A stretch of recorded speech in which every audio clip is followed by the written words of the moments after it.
called the Major Podcast. Siguro, isa sa mga bagay na natutunan ko doon ay kahit na yung sa tingin kong isang bagay na nakakahiya or isang bagay na hindi magandang nangyari sa buhay ko, the Lord can turn that around and use that for His glory and for your good. Yes. So, talagang ganun, mabuti ang Panginoon. Major talaga ang Panginoon. Yes. Okay. So, ano na, mag-aalas 8 na mga friends. Pero 7:45 na.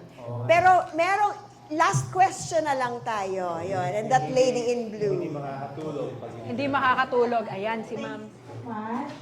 I have a blessing na nandito po ako ngayon. So, lahat, thank you na may paraan talaga yung Panginoon.